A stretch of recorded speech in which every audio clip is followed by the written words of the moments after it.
Welcome everyone to session 3 of the Total Transformation Therapy programme.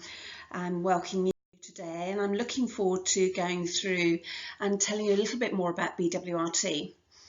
BWRT is Brain Working Recursive Therapy, and it's what I found is completely and totally unique.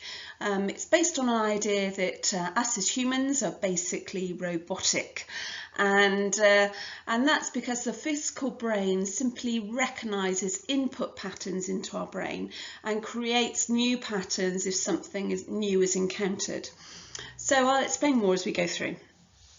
It's all about loops of behaviour and patterns, and you probably realise that most of the things that you do are because of habits and loops of behaviour and patterns, and that's what we need to change. So the BWRT concept came about from an experiment that happened back in 1983 by Benjamin Libet, and he proved that we actually don't have free will, even though it feels as though we do. Libet, he asked a number of people in the experiment to note the position of a moving dot on a circular scale, rather like a clock face, and when they became consciously aware of that decision to move their finger. So he discovered that part of the brain, this is the neurological pathways in the brain, react to stimuli before we are aware of it. So they were moving their finger before they were actually aware of what they wanted to do. So for instance, if someone throws something at you without warning, you instinctively will try to catch it or duck out the way or avoid it. You don't have to think about it, you just do it, don't you? It's an automatic reaction. The same if you, once you've learned how to do an emergency stop, you slam the brakes on if someone pulls out in front of you. It's an automatic reaction, you don't have to think about it, you're not consciously aware of it, you just react. So this is what's happening in the brain all the time. And it goes back to what we call our reptilian brain, which is our early brain. And our early brain deals with fight or flight. And it was the brain that we only ever used when, in the olden days, when we had to fight or flight for survival.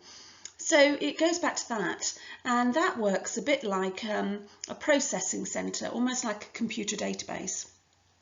So the first time we become aware of something, it goes through all of its database to look for the most suitable action that it can take based on the best match that it finds. So let's say, for example, the first time you saw a spider, you were with a group of toddlers and they screamed and ran away. That would be your first ever encounter of a spider. And that might be your reaction and your loop of behaviour for thereon. And that's why lots of people are afraid of spiders, because they're their first ever reaction. So it can be either a very positive reaction or a very negative reaction, and that happens within what we call the cognitive gap. So it happens within a third of a second before you're even consciously aware of what you're doing. So that doesn't sound very much, but actually in brain terms, that's a huge amount of time. The cognitive gap is almost like running 50 meters of neural pathways. So it's a lot of time for the brain to actually decide what to do and to make a choice. And once it's made it, it's made it. This is why it's changing habits and behaviours is so difficult on our own. Any habit of behaviour where you thought afterwards, I just couldn't seem to stop myself, that's why, because excuse this little annoying cough that I've got. Hopefully it will be fine as we keep going. It's almost impossible to stop these behaviours because your brain has already made up its mind and started that loop of behaviour. So to change it, it's almost too late. So what we need to do is to change the loop by getting the attention of the reptilian brain, that early brain, and inserting your preferred response, so changing it from a negative to a positive loop, and putting that response or that behaviour instead of your current response. Easy, isn't it? It works in that cognitive gap, and this is where old data behaviours and data pathways and learned behaviours and patterns are triggered. Excuse me, let me have a drink. That will probably be the answer. So in this early part of the brain, in this neuropathway, start of the neuropathway, the concept of good for you or not good for you, or helpful or unhelpful, really doesn't exist. So you can see why it just repeats the pattern. It doesn't really care whether it's good for you or not. And so what we want to do is to change it from anything that's unhelpful to something that's really helpful for us instead. Now, speed is everything, and the first pattern match that the brain finds will be the one that most likely will be acted upon. So as I go back to that fear of spiders, that first encounter with a spider could be really positive. It could be a really smiley, happy, oh, look at that, that's a funny little thing. That could be your first automatic reaction, or it could be that negative scream and run away one. So you can see how the first one is really, really important. The first way that we encounter something is really important in our behaviour in the future. So this strengthens it because once you've got this loop of behaviour, next time it looks for it and it finds it even faster next time, and the same pattern is encountered again and again and again. Hence the reason why practice makes perfect is great when you're learning a new behaviour that you want to learn, but that happens, and it's equally the same for any bad processes too. So BWRT then, it lowers or completely bypasses any resistance, which is fantastic, isn't it? It goes right back to where it started, but you don't need to know where it started, which is even more amazing. It stops undesirable emotional responses, which again is fantastic because the emotions bring the stress and bring all those other things with us which we don't want.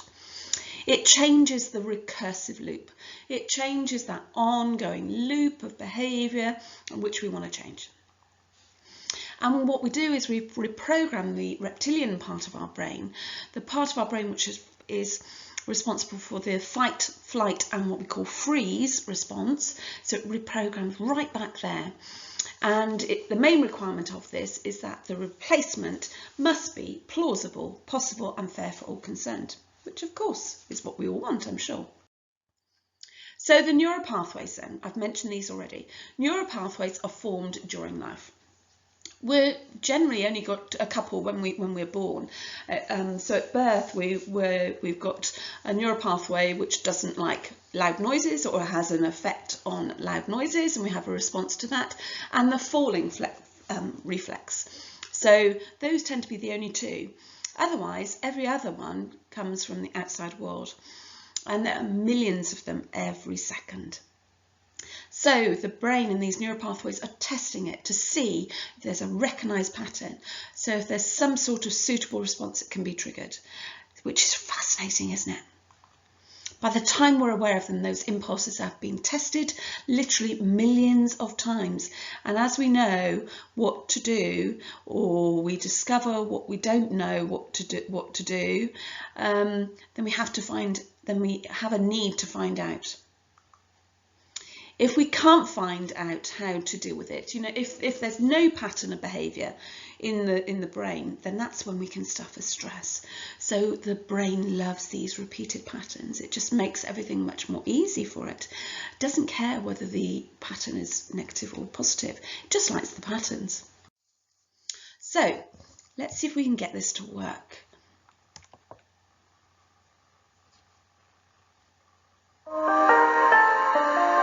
What do we know about the inner workings of the human mind? Surely everything that humans do, from designing skyscrapers to composing symphonies, is not the product of simple cellular interactions. And yet it might be. Because everything that humans do, or think, or feel, is a result of these basic units of brain structure, the neurons. The human brain contains more than 100 billion neurons. Just like a single ant could never build an anthill, a single neuron can't think or feel or remember. A neuron's power is a result of its connections to other neurons. Each neuron is connected to as many as 1,000 of its neighbors. These trillions of connections provide the playing field upon which the complex activity of the brain takes place. Each neuron can turn its neighbors on or off depending on the signal it sends. And the resulting stable patterns of neuron firing represents memories and images and thoughts. We don't yet understand the relationship between neural activity and mental experience. We don't know what the precise pattern of memory or an image or a thought looks like.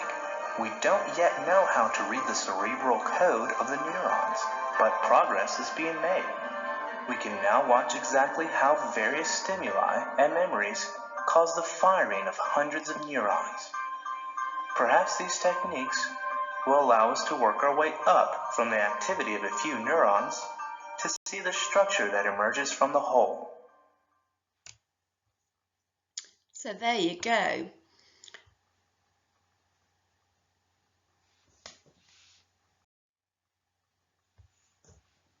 Hello. So it's all very simple, but what you have to do is to have 3 clear visions. So the first one is to bring back to mind the work that you've already been doing. So this is your original self-identity. So close your eyes for a moment and just imagine how it makes you feel, how your current position, your current behaviour, whatever you want to change, how it makes you feel on a 0 to 10 scale, with 10 being the worst feeling. And give it a score. We want to really get it feeling as though it's bad enough, like an 8 or above, that really wants to be changed. Think about that now.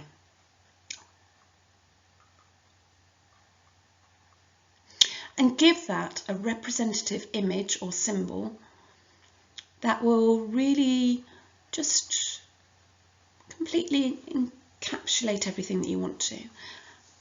And then when you're ready, just open your eyes and make a note of that on your unlock routine form that you have with you. And now what I want you to do is to think about your ideal self-description. Close your eyes and get that image as close to a 10 out of 10 as possible. Make it as powerful and strong as possible. Make it possible, plausible and fair for all concerned, of course. And now make a mental video of that new self-identity. Feel yourself and look good at just doing something completely ordinary. Maybe strolling through a park, making a cup of tea, sitting watching TV, gardening, shopping, whatever, walking the dog. Just make a tiny little video of you doing something completely ordinary, but looking and feeling good. Any minor activity other than any behaviour that could be directly associated with or opposing what you want to change.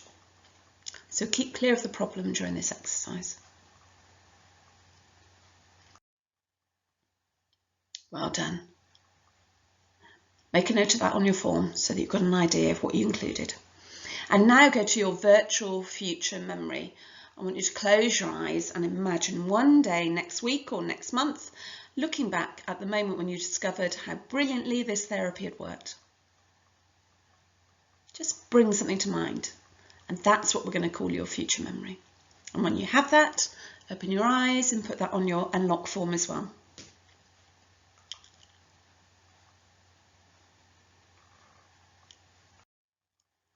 That's great. So your unlock routine will have just 3 images or 3 symbols, whatever. So it will include your original self-identity or image or symbol. It will have that ideal mental video doing something absolutely normal, mundane activity, and then your future memory when you discovered how well it worked. That's all, and that's going to be your new loop. Great. So what I want you to do is to shut this down now and go to your recording, which is your unlock recording, and listen to it now. And if you've already done this exercise with me, then you've already done it, so you don't need to do that.